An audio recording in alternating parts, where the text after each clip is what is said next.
Leituras em Provérbios, capítulo 30.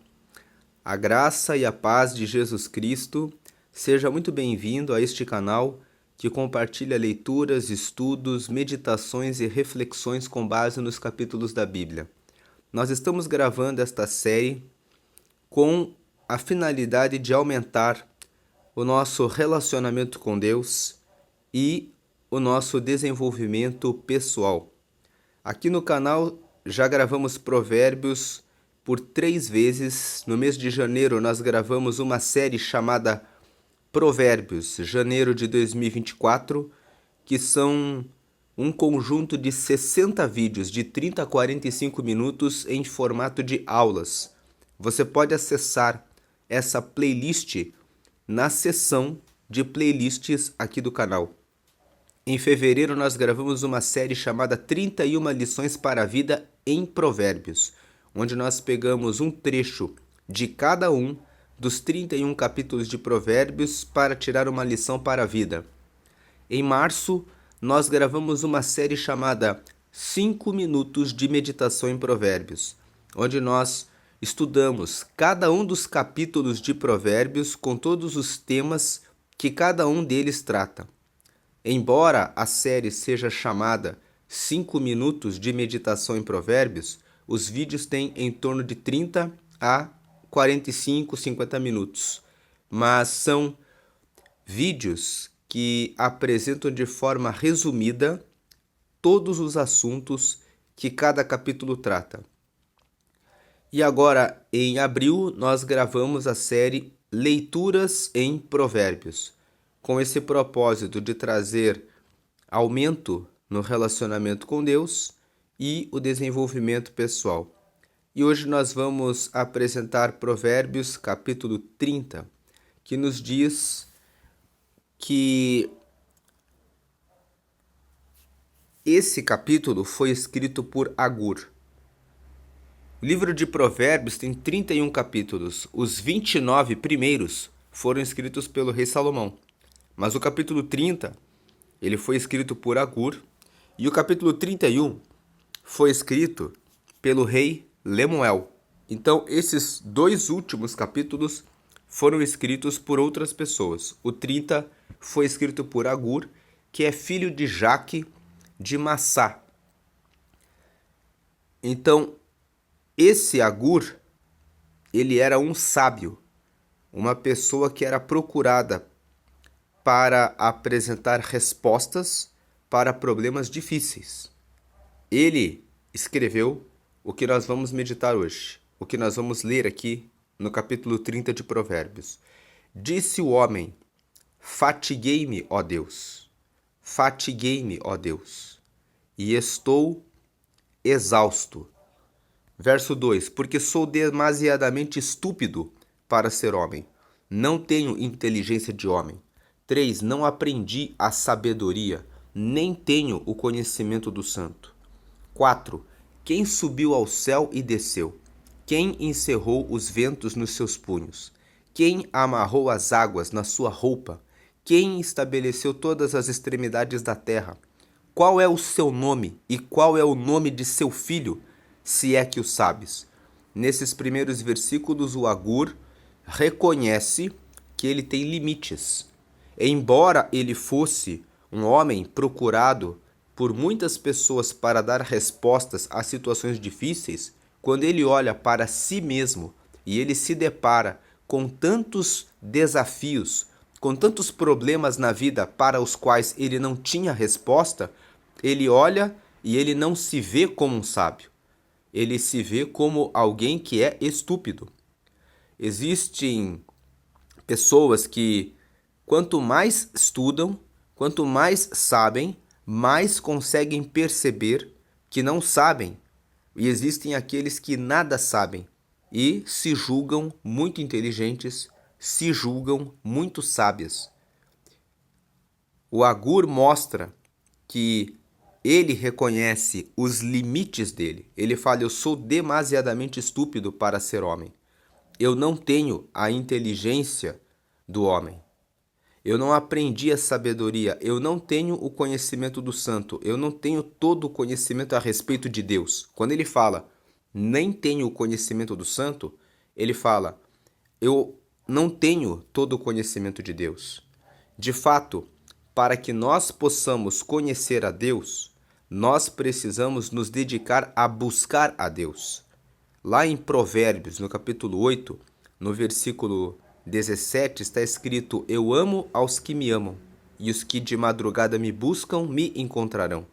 Quando nós lemos esse texto em Provérbios 8, 17, nós aprendemos que todos aqueles que buscarem a Deus, Deus se revelará a ele. Muitas vezes nós queremos que Deus nos traga respostas para as dificuldades da nossa vida e nós não obtemos a resposta e pensamos, Deus não está preocupado comigo. Nós pensamos, é uma mentira que o Salmo 23 fala que o Senhor é meu pastor e nada me faltará, porque eu já orei e já pedi e não recebi. Mas a verdade é que Deus ama aquele que vai até Ele com o coração reto e sincero. Deus ama aquele que vai até Ele com sinceridade, com verdade no coração. Se você se dedicar a buscar a Deus em oração e for sincero, Ele vai responder a você porque Ele responde a todos aqueles que são sinceros. Mas Deus, Ele odeia a arrogância, o orgulho, a exaltação, a soberba, aquele que vai até Deus de maneira desrespeitosa, dizendo que ele tem a obrigação de fazer a sua vontade. Deus não tem a obrigação de fazer a nossa vontade. Ele é Deus, ele é soberano, ele é o Criador dos céus e da terra. Ele não deve nada a ninguém, porque ele é quem deu todas as coisas para a humanidade. É ele que dá o fôlego de vida, é ele que dá a força, é ele que dá o alimento, é ele que dá tudo aquilo que nós temos recebido. Então, quando você vai até Deus, querendo buscar o conhecimento dele, você deve orar e, todos os dias, ler e meditar na palavra, para conhecer quem é Deus, para que você possa saber o que Ele tem reservado e preparado para a sua vida. Ler e conhecer o texto de Isaías 59, no versículo 1, que diz que o Senhor não está com a mão encolhida e nem com o seu ouvido agravado, para que não possa ouvir, para que não possa estender para nós. Mas as nossas iniquidades, ou seja, os nossos pecados, fazem separação de nós em relação a Deus.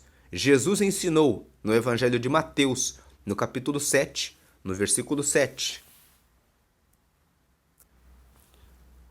Aqui em Mateus, no capítulo 7, no versículo 7. Pedi e dar-se-vos-á, buscai e achareis, batei e abrir-se-vos-á. Pois todo aquele que pede recebe, o que busca encontra, e a quem bate, abrir-se-lhe-á. Versículo 9. Ou qual dentre vós é o homem, que se porventura o filho lhe pedir pão, lhe dará pedra? Versículo 10. Ou se lhe pedir um peixe, lhe dará uma cobra? Versículo 11. Ora, se vós, que sois maus, sabeis dar boas dádivas aos vossos filhos, quanto mais vosso Pai, que está nos céus, dará boas coisas aos que lhe pedirem. Então nós vemos que Jesus aqui em Mateus, no Evangelho de Mateus, no capítulo 7, nos versículos 7 até 11, ele fala que quando nós pedimos alguma coisa para Deus e quando nós buscamos, nós vamos achar. Se nós batermos as portas diante de Deus, ele abrirá as portas para nós. Porque aquele que pede recebe, o que busca encontra e a quem bate abre-se. E Jesus faz um questionamento. Qual é o homem que, se o filho pedir um pão, lhe dará uma pedra, ou que se lhe pedir um peixe, lhe dará uma cobra? E Jesus completa, dizendo no verso 11, que se nós, que somos maus, sabemos abençoar aos nossos filhos, muito mais Deus abençoará aqueles que pedirem a Ele alguma coisa. Aqui em Tiago, no capítulo 4, no versículo 8, nós lemos: Chegai-vos a Deus, e Ele se chegará a vós outros. Purificai as mãos, pecadores, e vós que sois de ânimo dobre, limpai o coração. Versículo 9: Afligi-vos, lamentai e chorai, converta-se o vosso riso em pranto, e a vossa alegria em tristeza. Versículo 10: Humilhai-vos na presença do Senhor, e Ele vos exaltará. Ainda o versículo 7 fala: Sujeitai-vos, portanto, a Deus, mas resisti ao diabo, e ele fugirá de vós. Nesses 4 versículos nós vemos alguns dos requisitos necessários para que o Santo, o Deus, venha se revelar a nós. Ele começa, Tiago, explicando no versículo 7, sujeitem-se a Deus. Veja no versículo 6, versículo 6, antes ele dá maior graça, pelo que diz, Deus resiste aos soberbos, mas dá graça aos humildes. A pessoa quer ter a graça de conhecer Deus, de saber quem Ele é, de ter comunhão com Ele, de ter as respostas para as suas situações. E diz, Deus não me responde, Deus não fala comigo. Sim, Deus só fala com aqueles que são humildes, com aqueles que se humilham diante dele. Você tem perguntado para Deus o que fazer diante das adversidades da vida, ou você é aquela pessoa que vai tomando a frente, vai fazendo as coisas e dizendo, Deus demora muito para me responder, então eu vou fazendo, e aí você quebra a cara, e aí depois que quebrou a cara, vem e fala, Deus não me responde. Veja, sujeitai-vos a Deus e resisti ao diabo, e ele fugirá de vós. Ele fala no versículo 8, cheguem-se a Deus. Primeiro você tem que se chegar a Ele, com humildade. O versículo 6 fala, tem que se chegar a Ele com humildade. Tem que chegar a Ele se sujeitando à vontade dEle. Quando você orar, você deve dizer, Deus, eu estou passando por uma situação em que eu preciso tomar uma decisão e eu quero que o Senhor me ajude e me dê a resposta exata do que o Senhor quer que eu faça, para que eu não desvie nem para a direita nem para a esquerda, mas que eu seja iluminado para fazer exatamente o que o Senhor quer que eu faça. Quando você faz isso, você está se sujeitando a Deus. E então você vai receber a resposta de Deus, porque Deus ele não despreza ninguém quando chega até Ele com humildade. O próprio Jesus disse isso, como nós acabamos de ver na leitura do Evangelho de Mateus, no capítulo 7, dos versículos 7 a 11. Chegai-vos a Deus. Primeiro você se achega a Ele, e então Ele se chegará a vós. Purificai as mãos, pecadores. Purificar as mãos fala a respeito das nossas obras. O que nós temos feito? Quando ele fala purificai as mãos, limpem as obras de vocês. E vós que sois de ânimo dobre fala a respeito de pessoas que têm dúvida a respeito de Deus, que não têm confiança, não têm fé. São aquelas pessoas que não chegam diante de Deus e falam, eu sei que Deus vai me responder.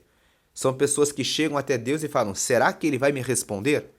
Quando você chega diante de Deus, você deve chegar com confiança. Ele fala, vós que sois de ânimo dobre, limpai o coração. Em outras palavras, vocês que duvidam a respeito de Deus, limpem o coração de ver Deus como alguém que é mau, como alguém que não responde. Respeitem quem é Deus. Ele é soberano, ele é grandioso e ele tem prazer em responder aos que são humildes, aos que se chegam a ele para se sujeitar a ele e aos que querem do fundo do coração receber a resposta dele para fazer a vontade dele. Limpem o coração. Parem de ver Deus como alguém que não responde, como alguém que é mau. Afligi-vos, lamentai e chorai. Afligir-se, ou seja, olhe para você e diga: por que eu tenho tanta dúvida? Por que eu fico duvidando a respeito de Deus? Lamente pelo fato de ter isso no coração. Chore pelo fato de carregar essa maldade, de não olhar para Deus como o soberano, como o santo. Converta-se o vosso riso em pranto. Em outras palavras, parem de ter alegrias em coisas que desonram a Deus. Existem pessoas cujo prazer está em fazerem as coisas terrenas.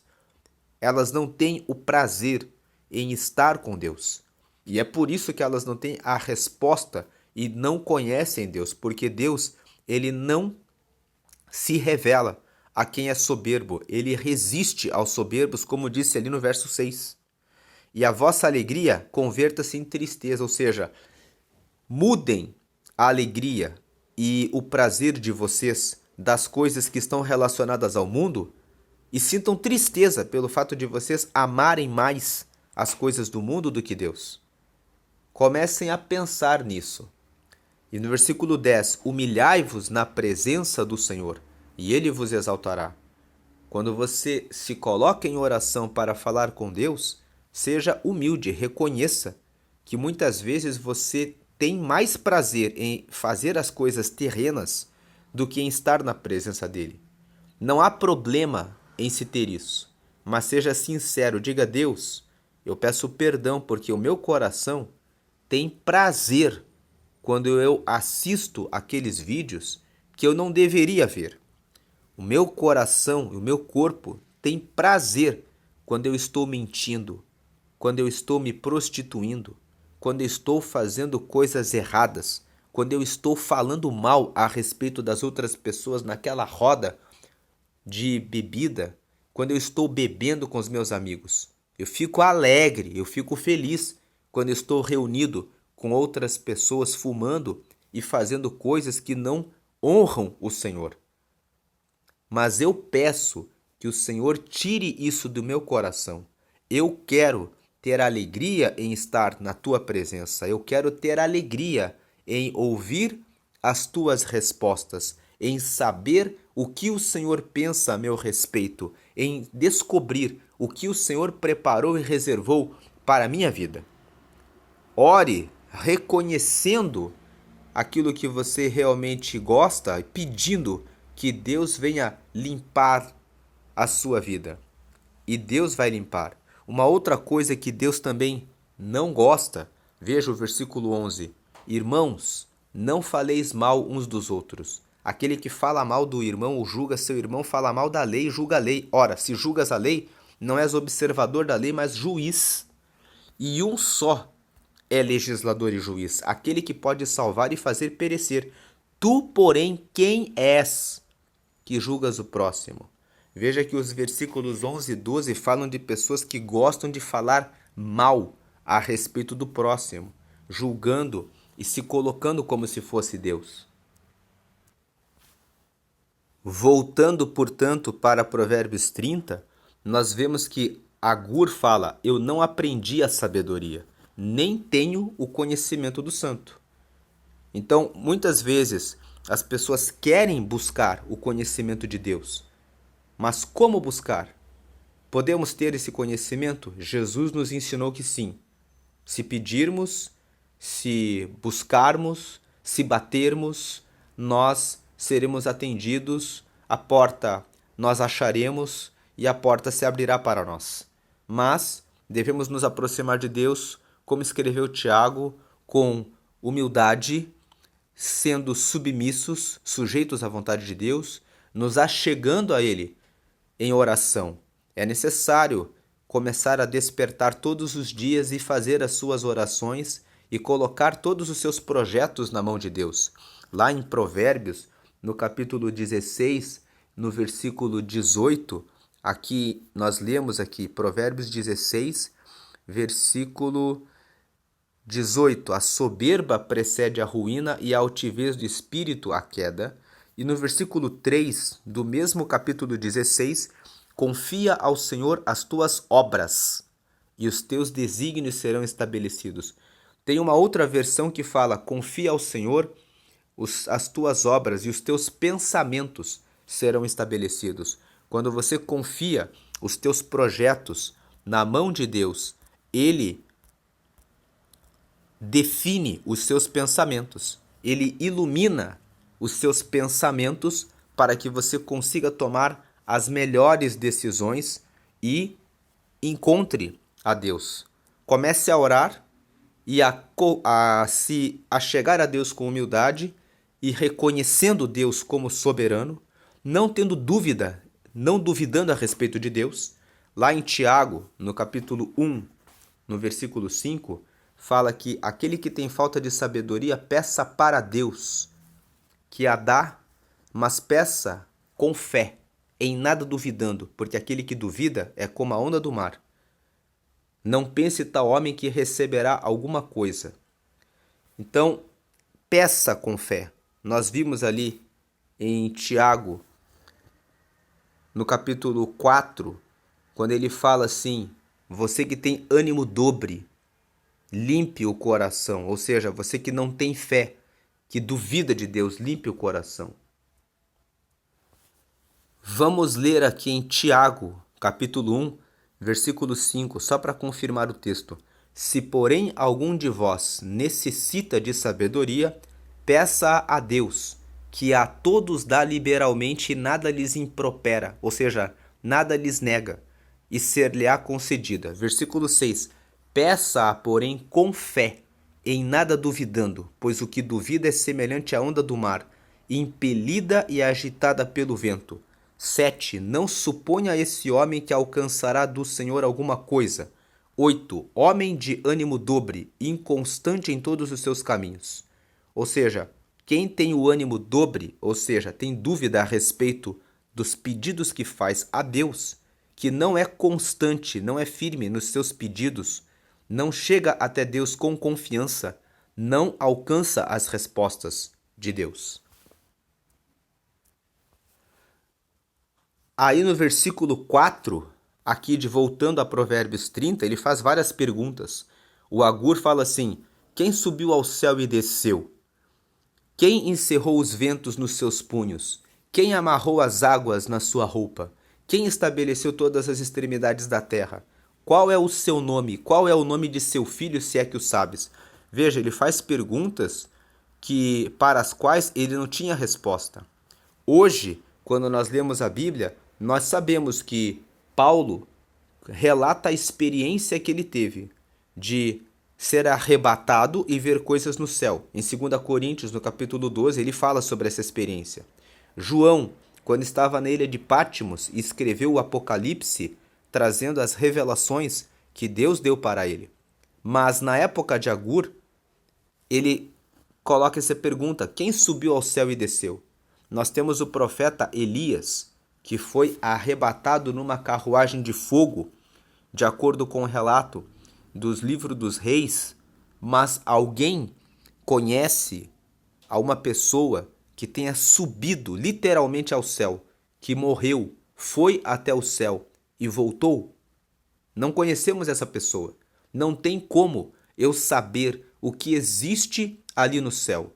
Na época de Agur, não existia o livro de Apocalipse. Não existia o livro de Paulo falando a respeito das coisas do céu. Talvez Agur, ele tenha pensado: como eu posso conhecer as coisas do céu? Quem encerrou os ventos nos seus punhos? Alguém pode pegar a sua mão, segurar o vento nas suas mãos? Quem amarrou as águas na sua roupa? Tem como alguém se molhar e amarrar a água? Quem estabeleceu todas as extremidades da terra, o norte, o sul, o leste, o oeste, quando nós vemos os limites dos navios, dos aviões? Quem? Quando Agur pensa nessas coisas, ele pensa: Deus é muito grande, não tem como conhecer de quem é Deus. Qual é o seu nome? Qual é o nome do seu filho, se é que o sabes? Será que essa pessoa tem nome? Que conseguiria fazer essas coisas? Será que essa pessoa tem um filho? Qual seria o nome dessa pessoa? Qual seria o nome desse filho? Então ele começa dizendo que não tem como ele saber quem é Deus.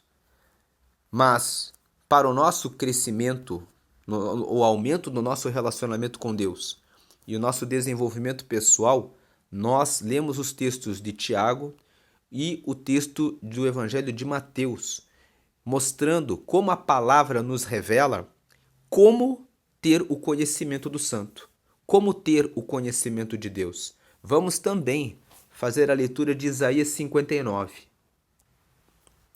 Aqui em Isaías 59, no verso 1, eis que a mão do Senhor não está encolhida, para que não possa salvar, nem surdo o seu ouvido para não poder ouvir.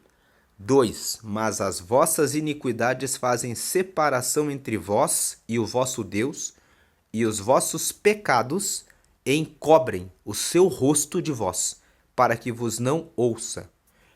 3. Porque as vossas mãos estão contaminadas de sangue e os vossos dedos de iniquidade.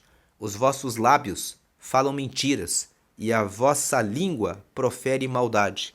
Verso 4. Ninguém há que clame pela justiça, ninguém que compareça em juízo pela verdade. Confiam no que é nulo e andam falando mentiras. Concebem o mal e dão à luz a iniquidade. 5. Chocam ovos de áspide. Áspide é o mesmo que serpente. Chocam ovos de serpente e tecem teias de aranha. O que comer os ovos dela morrerá. Se um dos ovos é pisado, sai-lhe uma víbora. As suas teias não se prestam para vestes. Os homens não poderão cobrir-se com o que eles fazem. As obras deles são obras de iniquidade. Obra de violência há nas suas mãos. Os seus pés correm para o mal, são velozes para derramar o sangue inocente. Os seus pensamentos são pensamentos de iniquidade. Nos seus caminhos há desolação e abatimento. Desconhecem o caminho da paz, nem há justiça nos seus passos. Fizeram para si veredas tortuosas. Quem anda por elas não conhece a paz. 9.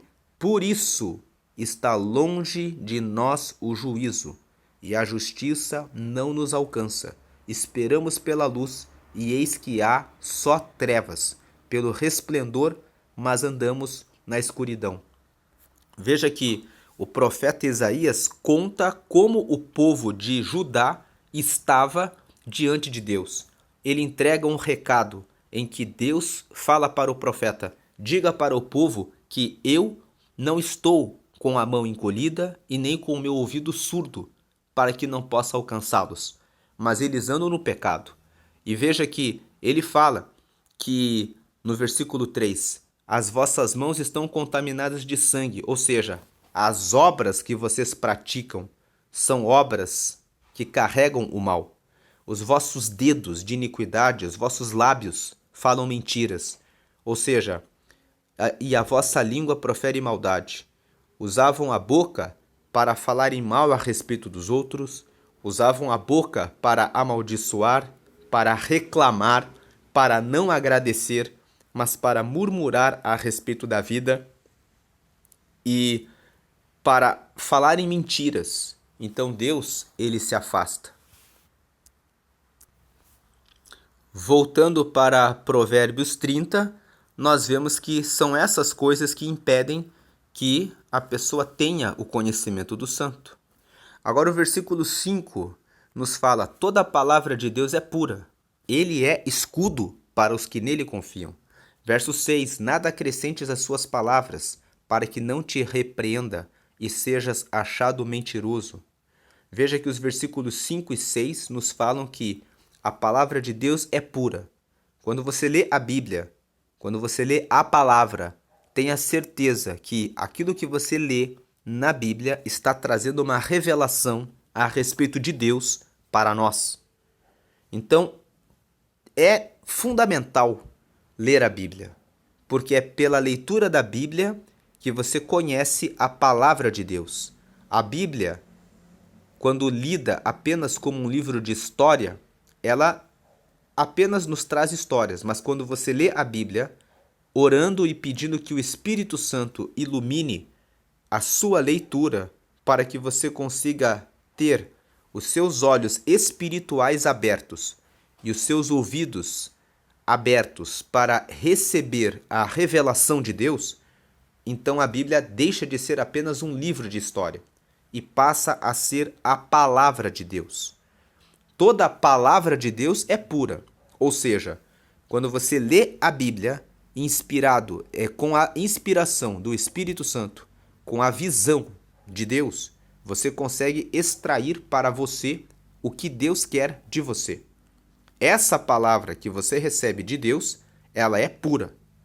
E Deus, ele é escudo para os que nele confiam. Se você confia em Deus, no momento em que você passar por problemas e dificuldades, você vai ser protegido. Ele será o teu escudo. Ele se colocará na tua frente para que o mal não lhe atinja e não alcance a sua vida. A palavra de Deus é pura, portanto, o verso 6, nada acrescentes às suas palavras, para que não te repreenda e sejas achado mentiroso. Aqui na segunda carta que Paulo escreveu para Timóteo, no capítulo 3, nos versículos 16 e 17, ele fala: toda escritura é inspirada por Deus e útil para o ensino, para a repreensão, para a correção, para a educação na justiça, a fim de que o homem de Deus seja perfeito e perfeitamente habilitado para toda boa obra. Então, quando nós falamos a respeito da palavra de Deus, que a palavra de Deus é pura, Paulo confirma isso quando ele escreve a sua segunda carta para Timóteo. Ele explica para Timóteo que toda escritura, ou seja, toda a palavra de Deus, ela foi inspirada por Deus, ela é inspirada por Deus. E ela é útil. O valor da palavra de Deus é que ela é útil para o ensino, para que nós possamos saber qual é a vontade de Deus para nós, para a repreensão, para nós sermos corrigidos a respeito dos nossos caminhos maus, para a correção, ou seja, para nós endireitarmos os nossos caminhos tortos e encontrarmos o caminho da retidão, da correção, para a educação na justiça, para nós sermos educados naquilo que é justo, naquilo que é correto, naquilo que é certo, naquilo que é reto, naquilo que honra a Deus. Qual a finalidade disso? O versículo 17 fala: a fim de que o homem de Deus, ou seja, aquele que quer encontrar Deus, que quer amar a Deus, seja perfeito. Nós vamos encontrar o caminho da perfeição lendo as Escrituras, conhecendo a palavra de Deus, porque é pela palavra de Deus que nós sabemos qual é a vontade de Deus. E aí nós conseguimos ser perfeitos e perfeitamente habilitados para toda boa obra. Versículo 7 nos fala assim, voltando a Provérbios 30, 2 coisas te peço, não mas negues antes que eu morra. Verso 8, afasta de mim a falsidade e a mentira, não me des nem a pobreza nem a riqueza, dá-me o pão que me for necessário. 9, para não suceder que estando eu farto, te negue e diga, quem é o Senhor? Ou que empobrecido venha a furtar e profane o nome de Deus. Veja que o Agur, ele pede aqui no versículo 7 a 9, que ele tenha o que é necessário. Na verdade, o Agur pede que o próprio Deus coloque um cerco diante dele. Muitas pessoas pedem muita prosperidade e riqueza, e elas começam a pedir coisas para Deus que não agradam a Deus, porque Deus sabe que se der para elas, elas vão se desviar. Deus não dá um carro para alguém que ainda não completou 18 anos. Usando essa simbologia, Deus ele precisa que nós estejamos maduros o suficiente para dar a nós aquilo que pedimos a ele. E Agur, ele entende, ele tem essa sabedoria. Esse pedido que Agur faz nos traz um ensinamento para o nosso relacionamento com Deus e para o nosso crescimento pessoal. Não vamos pedir para Deus aquilo que nós não estamos preparados para receber. Muitas vezes nós queremos muitas coisas, mas nós não estamos emocionalmente aptos para receber aquela bênção que estamos pedindo. E o Agur, ele tem essa percepção, Ele fala: Senhor, antes que eu morra, afasta de mim.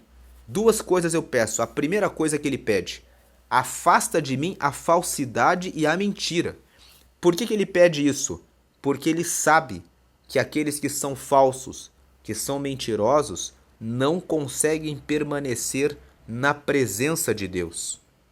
E a questão da mentira, a questão das falsidades é muitas vezes nós agirmos como falsos, chegarmos para o nosso próximo, bater com tapinha nas costas, dizer que nós amamos ele, que nós ficamos felizes pelo bem dele, e quando na realidade carregamos inveja no nosso coração pelo bem do nosso próximo. Isso é falsidade. Muitas vezes nós carregamos a mentira. Nós dizemos parabéns, mas lá no coração nós estamos carregando mal contra o próximo. A falsidade e a mentira pode até enganar o nosso próximo com os nossos elogios falsos, enganadores, trapaceiros e mentirosos, mas diante de Deus, que tem olhos como chamas de fogo, essa falsidade, essa mentira não passa despercebida. Então a primeira coisa que ele pede é que eu consiga ser verdadeiro. Uma outra questão da falsidade e da mentira, muitas vezes nós mentimos a nosso próprio respeito. Quando eu digo, eu não consigo, eu não posso, não tem como eu fazer, nós estamos sendo mentirosos, porque Deus nos formou com graça e sabedoria. Não há nada que nós não possamos fazer. Se nós tivermos fé em Deus e as nossas intenções forem boas, não há nada que nós não possamos realizar. Mas quando a pessoa fala, eu não posso, eu não consigo, ela está sendo mentirosa. Ela está dizendo, Deus não me deu capacidade, Deus não me deu força, Deus foi injusto comigo. Ele deu para os outros, mas para mim ele não deu.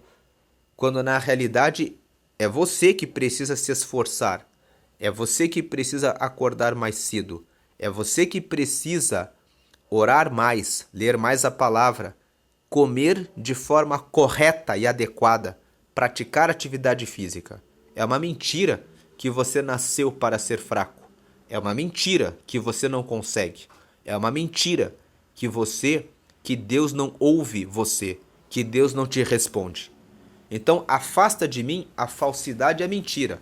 A falsidade em nós sermos falsos e mentirosos em relação ao nosso próximo, e a falsidade e a mentira que nós carregamos de dizer coisas ruins a nosso próprio respeito.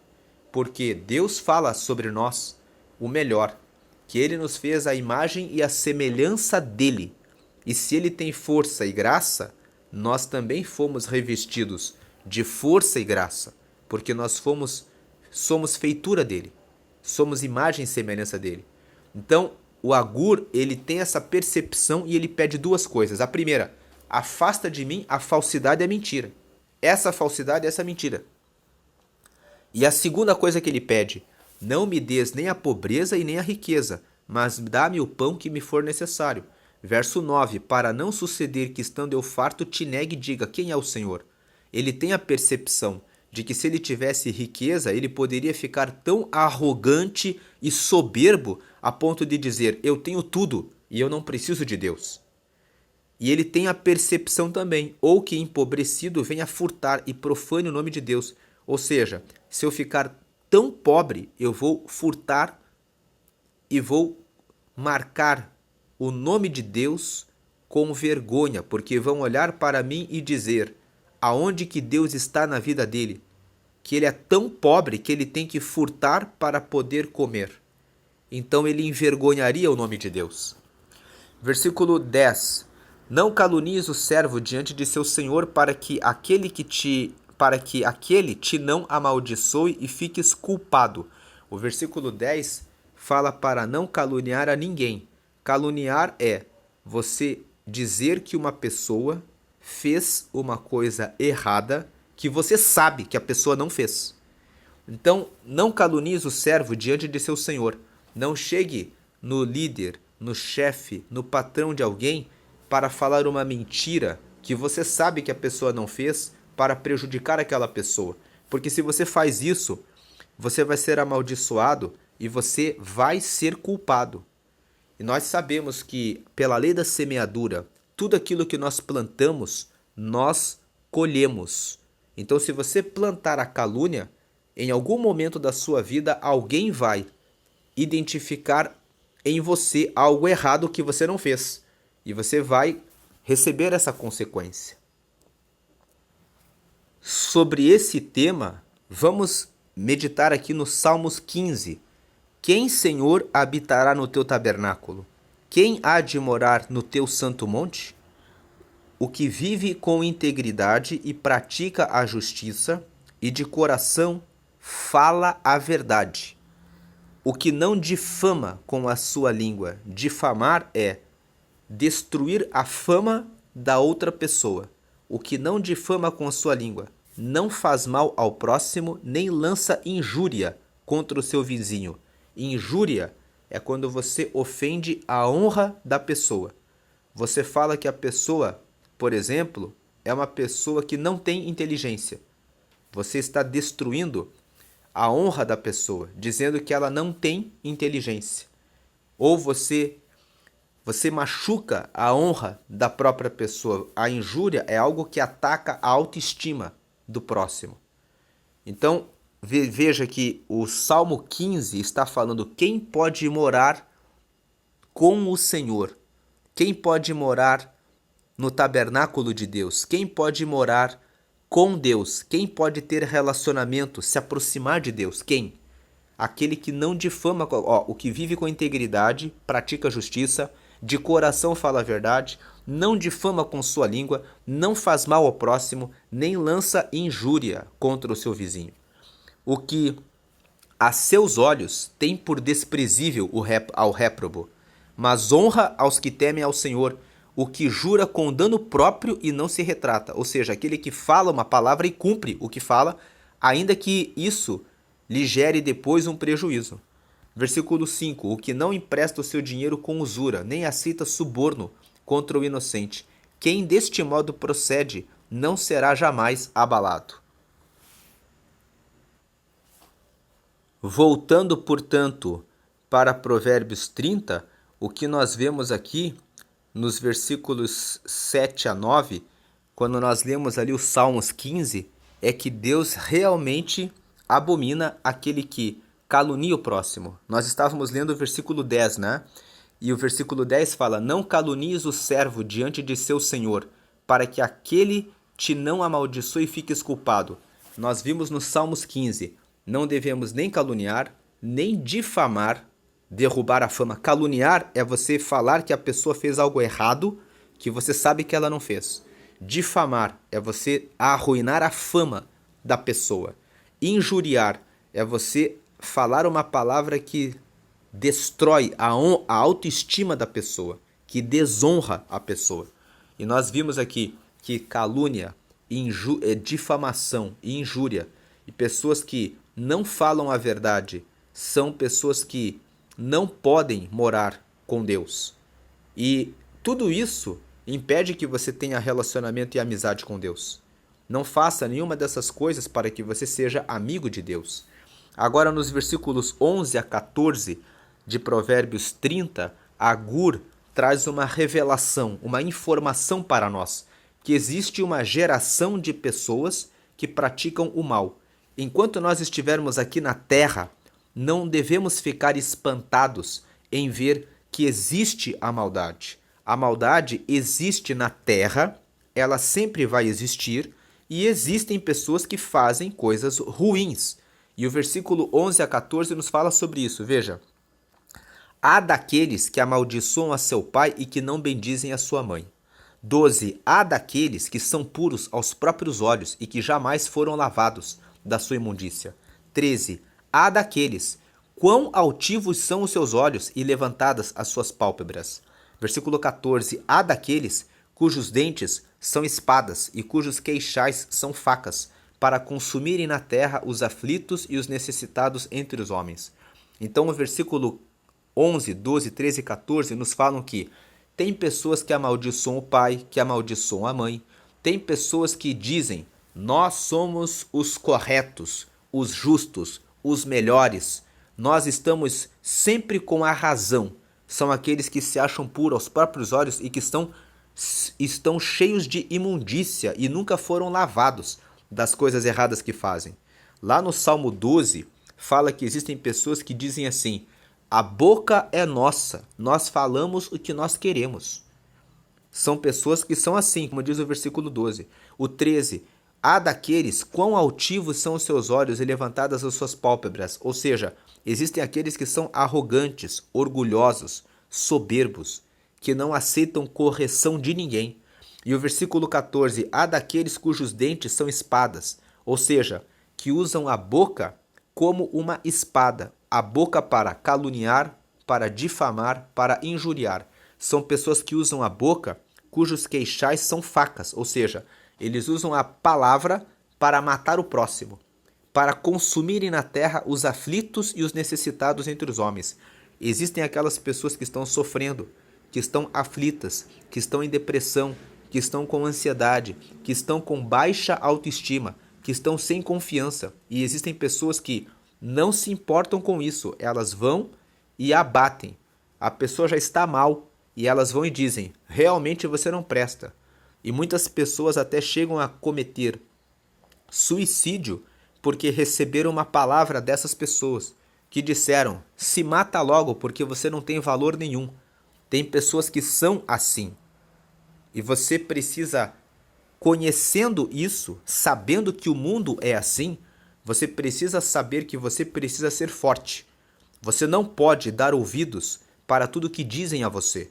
Pode ser que uma pessoa dessas apareça no seu caminho. Uma pessoa que faz parte dessa geração, que é má, pode aparecer no caminho para dizer algo ruim para você. Mas você precisa dizer, esse é um daqueles que faz parte da geração dos maus. Eu não vou ouvir e não vou dar atenção para ele.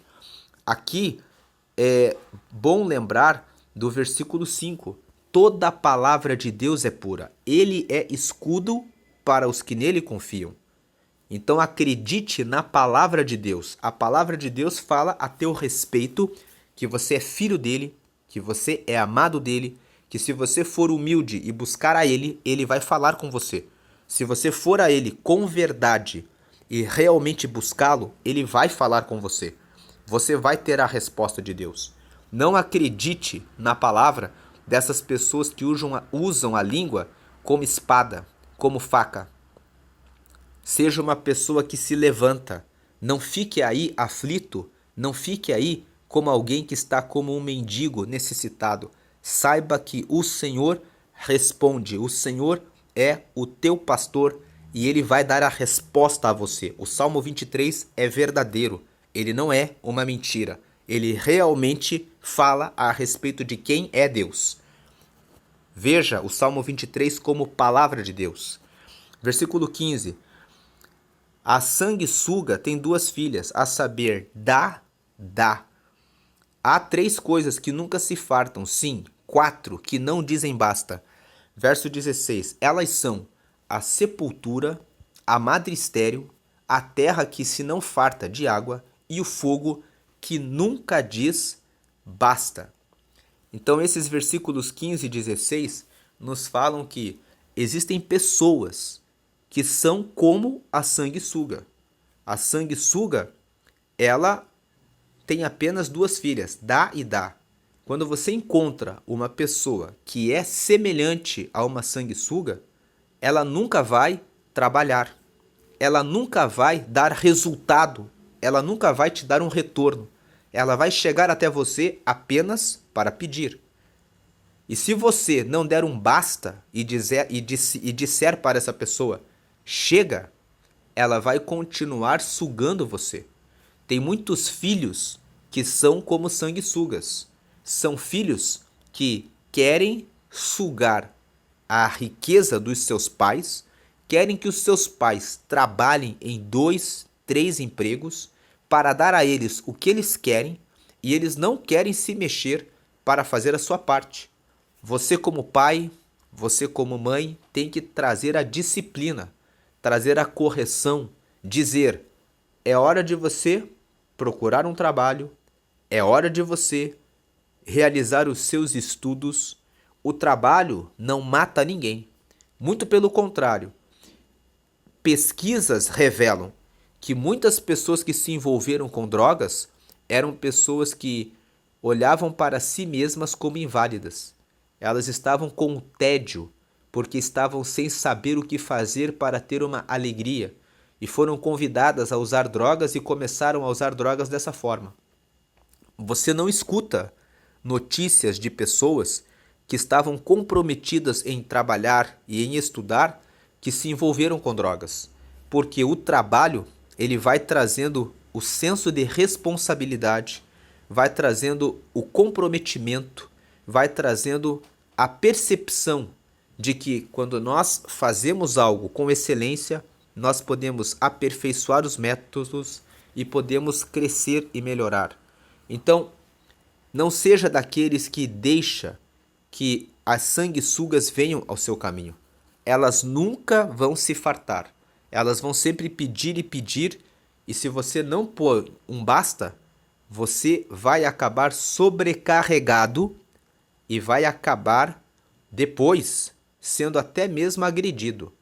Existem notícias de pessoas que até agrediram os seus avós para pegar os seus cartões de previdência, para pegar as aposentadorias dos seus avós.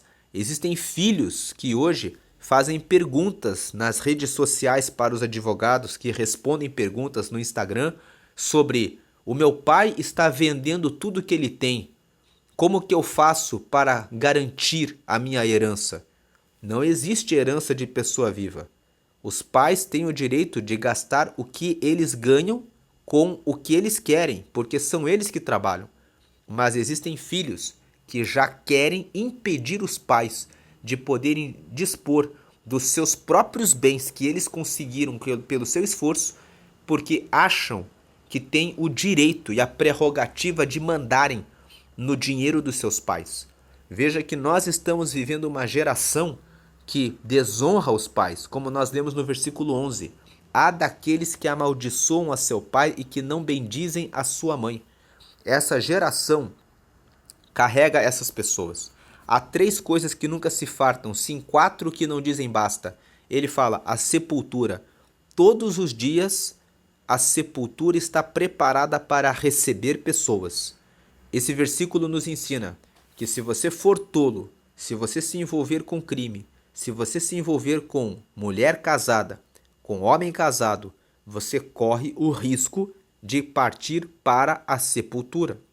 Em Provérbios 6, nos últimos versículos, fala que aquele que adultera com uma mulher é falto de juízo, porque no dia da vingança o marido não receberá nenhum presente. A segunda parte do versículo 16, a madre estéril. A madre estéril fala a respeito de coisas que não dão resultado. Uma mulher que é estéril, ela não gera filhos.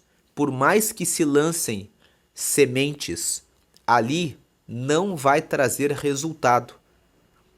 Não vai trazer resultado. Então está falando assim: não seja como uma madre estéril. Não seja uma pessoa que recebe semente e que não dá valor para a semente, que não toma a palavra. Essa palavra que você está ouvindo aqui nesse momento é uma semente. Tem pessoas que desprezam as sementes que recebem, a ajuda que você recebe dos seus pais, a atenção que você recebe de um amigo, de um professor, uma palavra amiga que você recebe, um conselho. São sementes que você está recebendo. Tem pessoas que jogam fora todas as sementes, são como madre estéril, que não geram, que não produzem resultados. Não basta isso. A terra que não se farta de água e o fogo que nunca diz basta.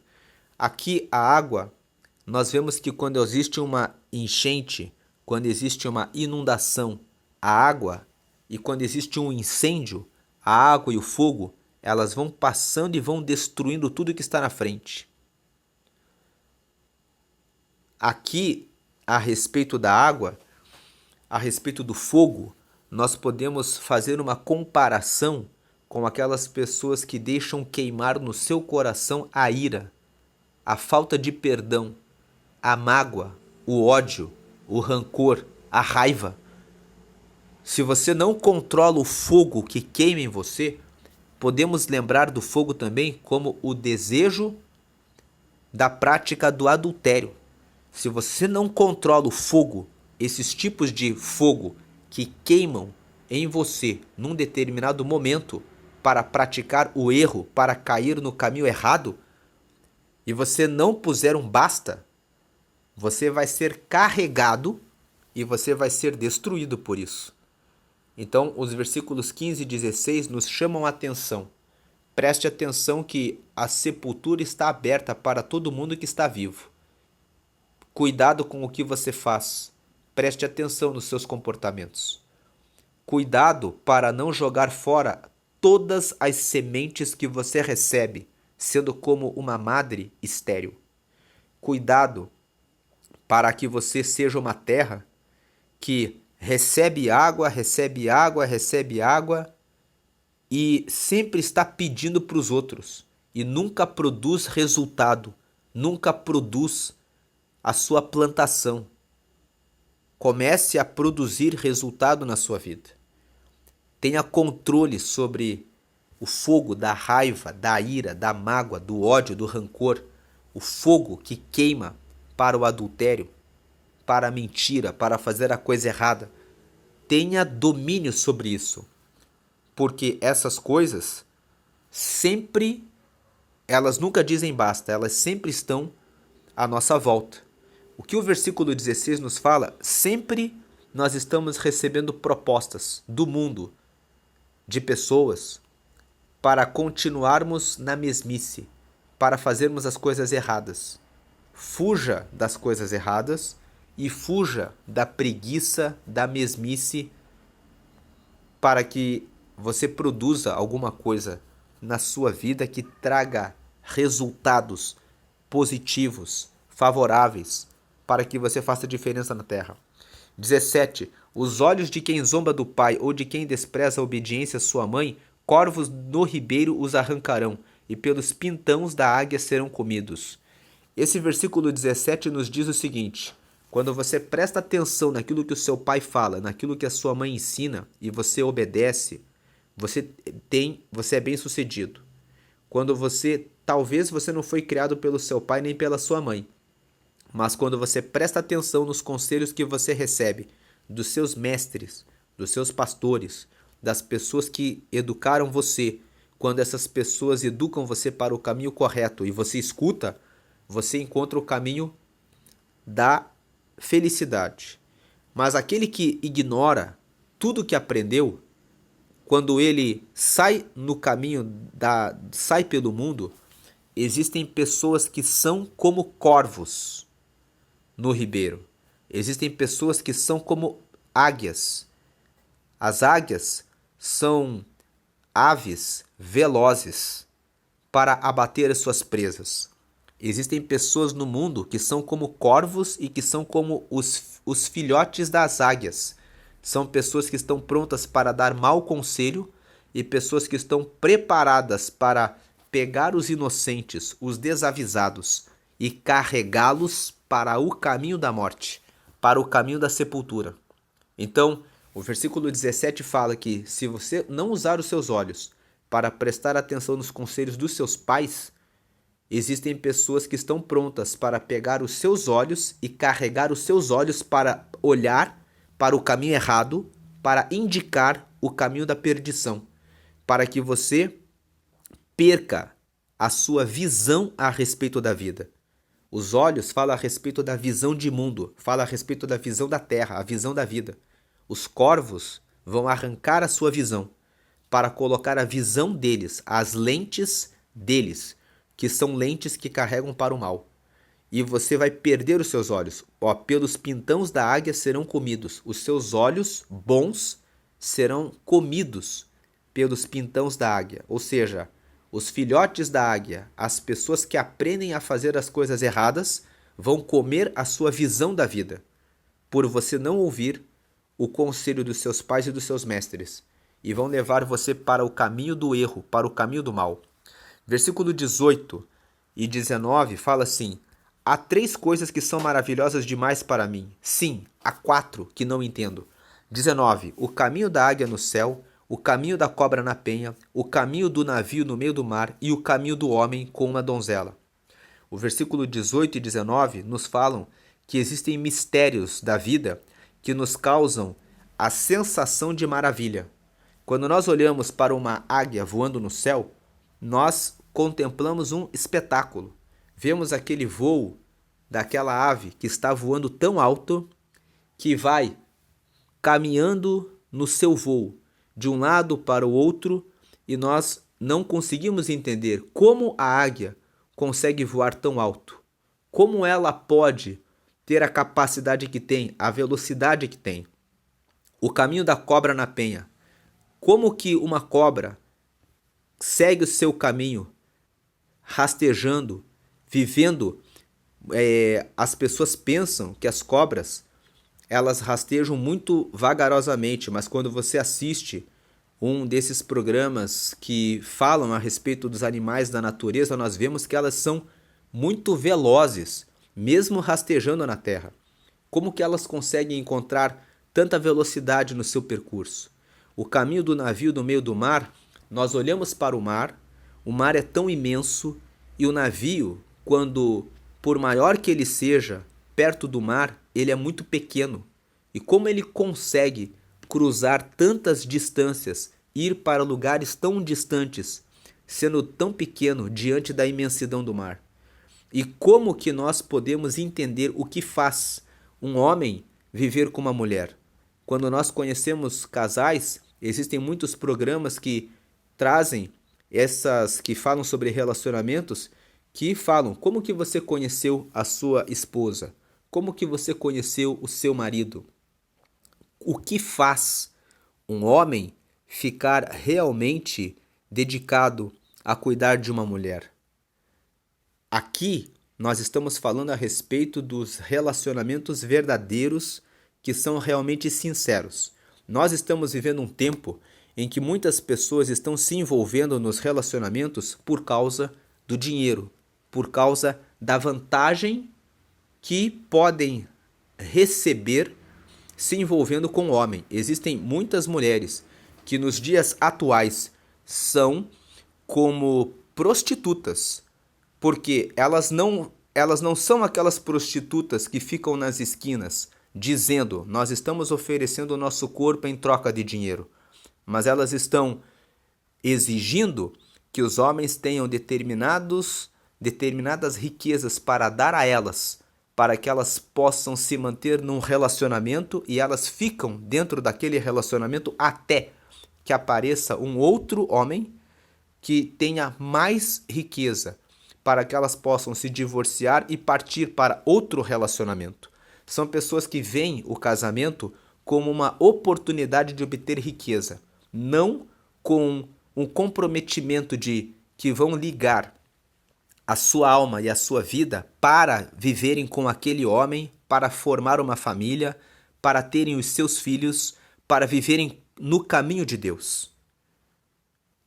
Lamentavelmente, nós estamos vivendo uma época em que até mesmo mulheres cristãs que vivem dentro da igreja dizem abertamente que elas merecem o melhor para elas, que elas são filhas de Deus e nós merecemos o melhor de Deus. E o melhor de Deus para a minha vida é que eu tenha sempre um homem que me dá tudo o que eu quero.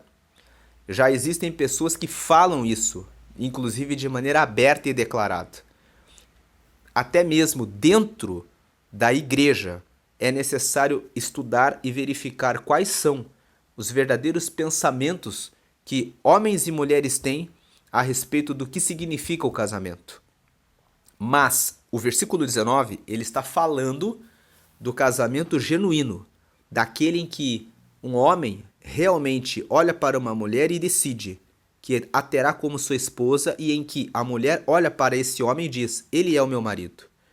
Esse relacionamento sincero, puro, reto, com a finalidade de ligar um homem com uma mulher, é algo que Agur fala aqui, é algo que gera uma sensação de maravilha. Como que isso acontece?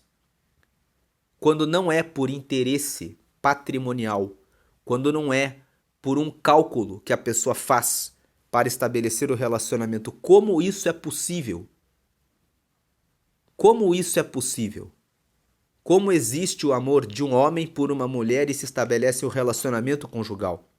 Então, aqui nos versículos 18 e 19, Agur fala que existem coisas que são maravilhosas, que são coisas que são um mistério na vida, que são coisas que nós não explicamos pela razão. Quando você vê uma águia voando no céu, você não tem como prever se ela vai dar o próximo arremate do seu voo para a direita ou para a esquerda. Você pode depois gravar um vídeo e decorar. Agora ela vai para a direita, depois ela vai para a esquerda, depois ela vai dar um rasante, depois ela vai subir. Mas ao vivo você não consegue descrever para onde a águia vai.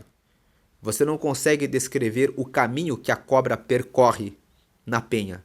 Você até pode conhecer o curso do mar, mas é um mistério. Como as leis da natureza fazem com que o navio fique no meio do mar, na sua imensidão. Como um homem se envolve com uma mulher e desenvolve o relacionamento, o amor e conectam-se um ao outro. Versículo 20 fala assim: tal é o caminho da mulher adúltera, come, limpa a boca e diz: não cometi maldade. O versículo 20 está falando que a pessoa que é adúltera é uma pessoa que carrega consigo a mentira, a desonestidade, a falsidade, e que essas pessoas que são assim, para elas não existe nada de errado em fazerem a coisa errada. Se você conhece uma pessoa que age dessa forma, fuja dessa pessoa. Você não vai mudar essa pessoa. Tem pessoas que casam com pessoas que já têm um passado cheio de adultério, cheio de mentira, cheio de trapaça, e elas acreditam: eu vou mudar essa pessoa.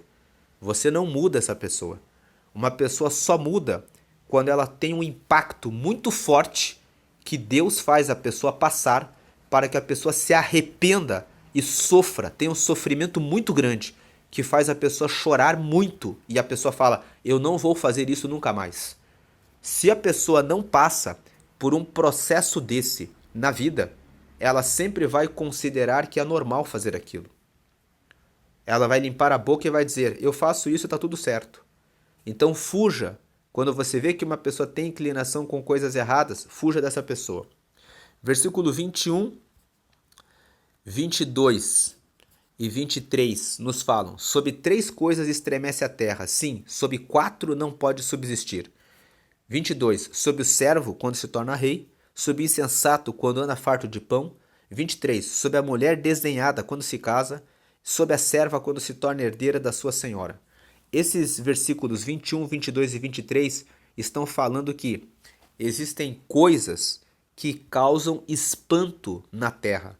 Assim como os versículos 18 e 19 nos falam de coisas que são maravilhosas, que causam existem coisas na vida que são um mistério, mas que causam maravilha. O versículo 21 a 23 fala de coisas que acontecem na terra que são misteriosas, mas que causam espanto, que são essas 4 situações aqui. Ele fala aqui: quando um servo se torna rei, quando você encontra uma pessoa que não tinha nenhuma possibilidade de se tornar um rei, aquela pessoa não tinha nenhuma chance na vida, e de repente a pessoa consegue alcançar um cargo alto, as pessoas ficam espantadas. Elas falam: como é que pode? Como que isso aconteceu? Quando o insensato anda farto de pão, como que pode uma pessoa que é irresponsável, uma pessoa que só faz coisas erradas, que só vive como fazendo o que não é certo, ter tanta prosperidade? Depois, a mulher desdenhada quando se casa. Imagine que uma mulher ficou durante muitos anos sem se envolver com ninguém e de repente ela encontra um marido e ela se casa. As pessoas vão olhar e vão dizer: como que ela conseguiu casar? E depois, se uma empregada, uma serva, se torna herdeira de sua senhora, é muito difícil que uma pessoa que tem muito dinheiro deixe um testamento para o seu empregado, para a sua empregada. Então, quando essas coisas ocorrem, essas coisas estremecem a terra. Ou seja, estremecer a terra fala de coisas que você não espera que aconteçam. E aí ele fala assim: sob 4 não pode subsistir. Ou seja, a terra fica com um espanto. Como é que aconteceu isso na vida dessas pessoas? O versículo 21, 22 e 23 está nos dizendo que existem mistérios na vida. Existem os mistérios na vida que são maravilhosos, versículo 18 e 19, que são o caminho da águia, o caminho da cobra, o caminho do navio no meio do mar e o caminho do homem com uma mulher. E existem mistérios que estremecem a terra, que você não espera que aquilo vai acontecer e de repente acontece. Então existem coisas que nós não podemos explicar, que acontecem e nós não temos explicação para isso. Aí o versículo 24. Há 4 coisas muito pequenas na terra que, porém, são mais sábias que os sábios. 25. As formigas, povo sem força, todavia no verão prepara sua comida. 26. Os arganazes, povo não poderoso, contudo fazem a sua casa nas rochas.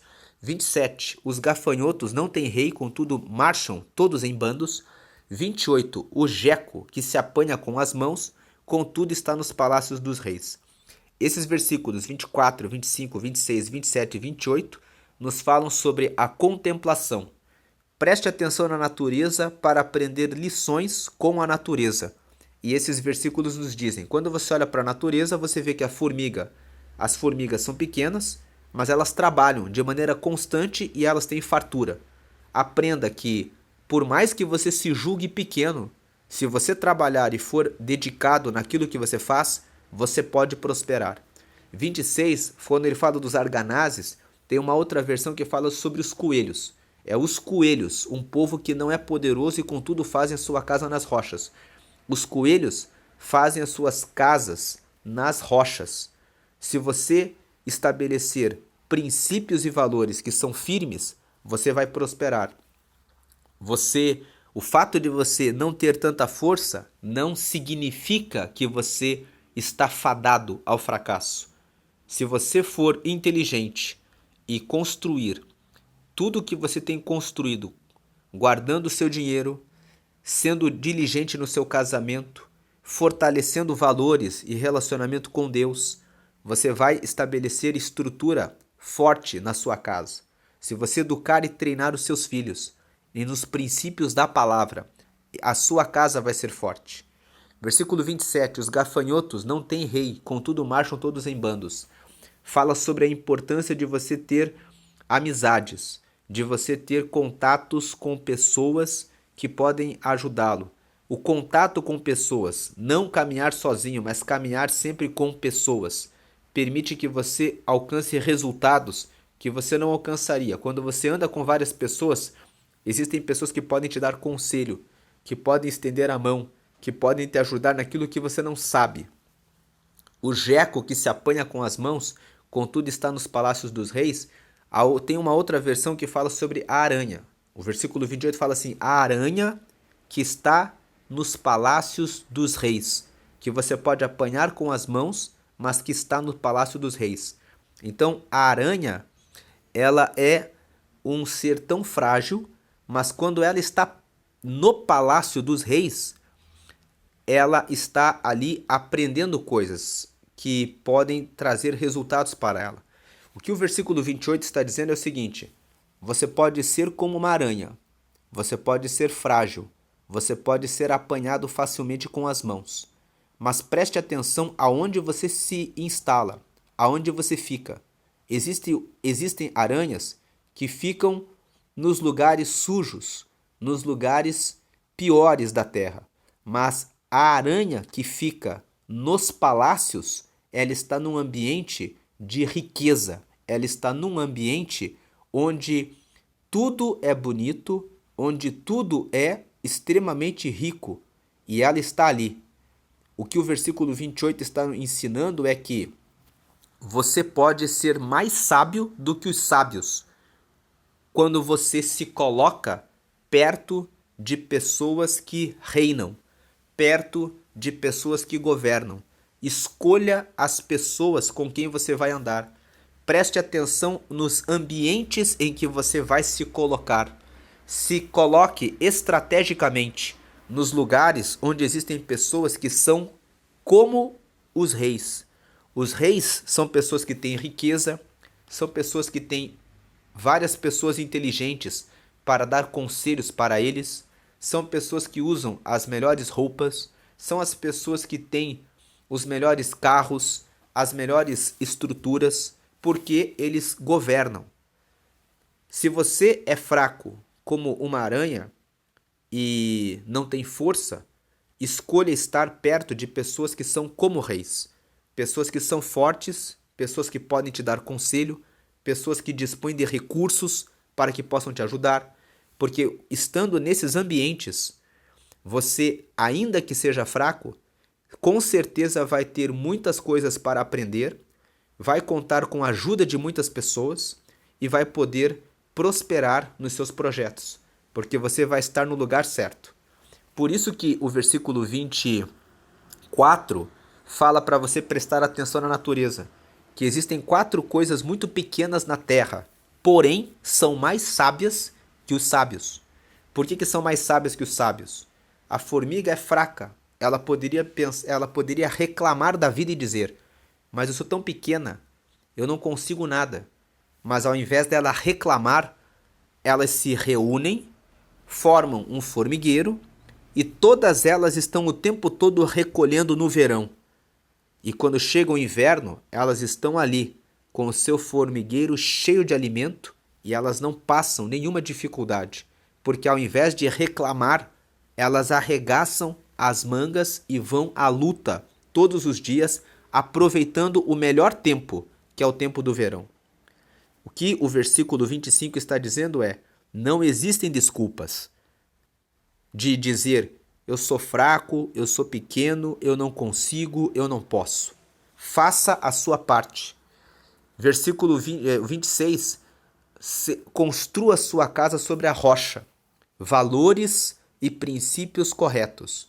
27, seja como os gafanhotos, ande em grupos, em vários, faça contatos, participe das reuniões, das igrejas, das pessoas que você conhece, que trazem resultados favoráveis. 28, se você é fraco como uma aranha, escolha os ambientes em que você frequenta. Ande perto de pessoas que são como reis, que lideram, que governam. Copie o que elas fazem, para que você seja bem-sucedido. 29, há 3 que têm passo elegante, sim, 4 que andam airosamente. 30, o leão, o mais forte entre os animais, que por ninguém torna atrás. 31, o galo, que anda ereto, o bode e o rei, a quem se não pode resistir. Esses versículos 29, 30 e 31 nos falam mais uma vez para prestarmos atenção na natureza, para olharmos, para fazermos a contemplação. O que é contemplar? Olhar a natureza e tirar uma lição para a nossa vida. Aqui, nos versículos 24 até o 28, ele prestou atenção em animais fracos da natureza que conseguem produzir resultado apesar da sua fraqueza. Aqui nos versículos 29 a 31, ele fala para prestarmos atenção em animais que têm porte, que têm algo forte para nos ensinar. O leão é o mais forte entre os animais. Seja valente quando você estiver na frente de um projeto. Não seja covarde, mas tenha força, tenha resistência, persistência para que você consiga os seus projetos. Não se abata facilmente. O leão, quando ele corre atrás de uma presa, eles correm até conseguirem abater as suas presas. Eles são insistentes, eles lutam para isso. Então, ninguém torna atrás. O galo que anda ereto. Nunca abaixe a sua cabeça. Nunca viva em depressão abatido. Erga o seu rosto. Olhe para frente. Acredite, Deus está com você. Acredite na sua força. Acredite que você pode. O O bode, ele tem força para carregar as cargas. Então seja forte e seja como o rei, a quem se não pode resistir. Os reis, eles usam toda a sua força, todo o seu poder para conseguirem o que querem. Então ele está falando, preste atenção nessas coisas. E para terminar, o versículo 32 e 33 nos falam: se procedeste insensatamente em te exaltares, ou se maquinaste o mal, põe a mão na boca. Duas coisas o versículo 32 fala: se você ficou exaltado, arrogante, soberbo, orgulhoso, ou se você pensou mal a respeito de alguém, põe a mão na boca. Pôr a mão na boca significa pare de ser exaltado, pare de pensar o mal a respeito do próximo. Pôr a mão na boca é uma expressão para dizer pare de fazer isso. Não leve adiante a sua arrogância e não leve adiante ficar pensando mal a respeito do próximo. Põe a mão na boca, ou seja, pare de pensar nisso. Por quê? O 33 explica o porquê. Porque o bater do leite produz manteiga, e o torcer do nariz produz sangue, e o assolar a ira produz contendas. Em outras palavras, porque se você faz o bem, bater leite vai produzir manteiga. Mas se você fizer o mal, como torcer o nariz e assolar a ira, você vai produzir sangue e contenda. Em outras palavras, se você for arrogante e se você pensar o mal a respeito do próximo, você está plantando o caminho do mal. Não faça o mal, porque tudo tem consequência. É o que o versículo 33 fala. Deus abençoe a todos. Essas são as leituras de Provérbios, capítulo 30. Fiquem na paz de Jesus. Amém.